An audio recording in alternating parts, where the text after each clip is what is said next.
Hi, I'm your host, Kel Dansby, and thank you for joining us again for another edition of the Cavalier Sports Report. I'm here with men's basketball coach Mike Jeffers. Hi, Coach. Hey, Kel. Thanks for joining us. No problem. Let's get right into it. So far this season, a lot of tough games, a lot of good wins, but a lot of near losses as well. What has your team taken from those games so far this season?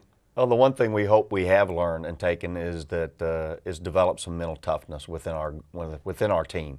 Like you were right. Our schedule has just been absolutely brutal. It's one of those years where maybe we overscheduled early. And might say, well, hey, how's your schedule? I said, well, we've played everybody but the Celtics so far. But we had a 1-point loss at Neosho, a 3-point loss to Seward, an overtime loss to DMAC up in a tournament early in the year. And the schedule has really been tough. And hopefully we're starting to see the fruits of that schedule and that we've won 3 of our last 4 games. We won an overtime game at KCK at Kansas City, Kansas last night. We showed some really toughness down the stretch defensively. We're down 14 with 7 minutes to go and finished the regulation on a 24-10 run and outscored them 10-6 in overtime and only give up 1 field goal in overtime. So we're hoping that schedule has paid off. I mean, we've had some injuries.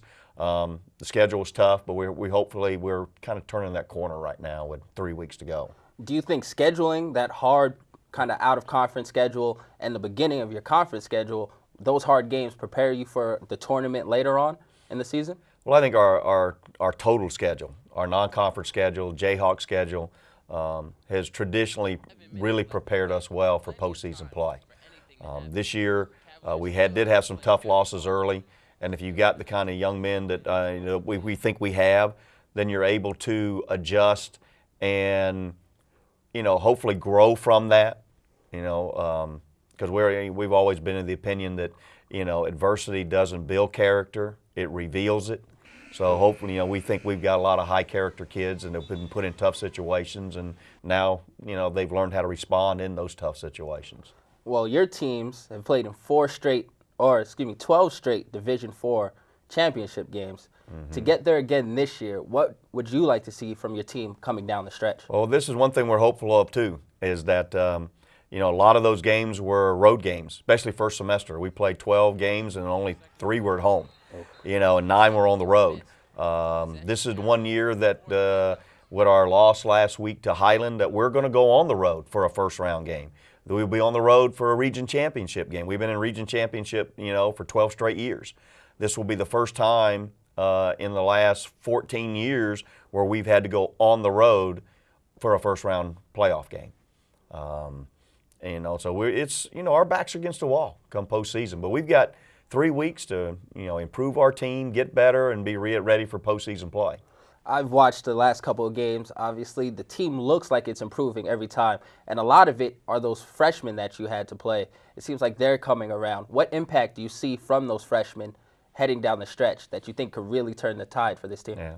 Well, I think our total team has developed. Christian Hildebrandt is our only freshman starter. Yep. Last night he had 12 points, 10 rebounds, 7 assists at KCK, so he was within a couple of assists of being a triple-double last night. So, Miles Hibbler off the bench, Mike Hibbler off the bench. The Hibbler twins have played an integral role. But it's still for us, really it comes down to our sophomores have to lead us. Justin Leathers, Quasim Jones, Xavier Bass-Brooks, Melvin Turner. Our sophomores are still the guys that have to go out and produce if we're going to have a chance to be successful. Speaking of Justin Leathers, triple-double or double-double almost every night. The guy plays the low block. He's 6'5". He plays like he's 6'10". What have you seen from him this year that even makes him better than last season? Well, the one thing that he's putting up better numbers and he's drawing more attention defensively from your opponent. So people are game planning on how you have to stop Justin Leathers. And he's increased from, I think, like 13 points to 19 points. He's went from 6 rebounds a game to almost 10. He's almost averaging. He's within a couple of rebounds of averaging a double-double. So yeah, you know, and at 6'5", he's a little undersized, but he's quick and he's athletic, and but he can still step out, you know, at the right time, and he can knock down a three. He'll knock down a three for you. So he's a little bit of a dual threat, inside, outside. But if, you know, we had our druthers, we'd rather have him right down there at low block, you know, going to score at the low post. Oh, yeah, I definitely understand that. The first time I saw him play, I was like, man, this guy reminds me so much of Dwayne Wade when he first got into the league, that he plays bigger than he actually is, which is something hard to do. It's just toughness, and that toughness resides throughout your whole team.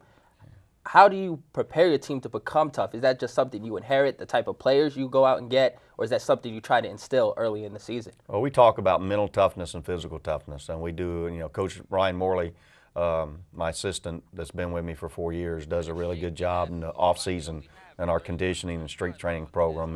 And when they get a little test there on how mentally tough they are and physical toughness, but I think a lot of that comes from how you approach practices, how they approach practice, the level of competition in practice every day, and then the level of competition of your regular season schedule is kind of what helps develop that also.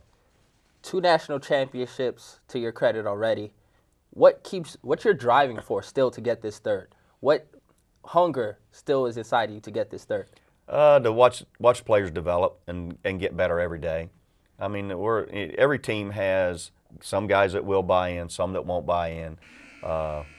We think we're to the point where we've got all our guys bought in this year, and it's just that drive to watch guys improve every day, to watch a team improve every day, to watch guys leave here and move on to the 4-year level, play 2-3 years, be really competitive, be contributors to their team at that level, and then watch them graduate, and then watch them, you know, stay in contact with them as they, you know, stay connected with us and recommend players to come here. And you know, some of our best recruiting is done by former players that see kids, know this guy, know that guy, and recommend Johnson County Community College and recommend our basketball program. That keeps you going too.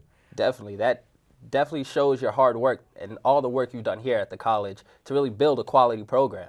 And I'd like to thank you for joining us today, Coach.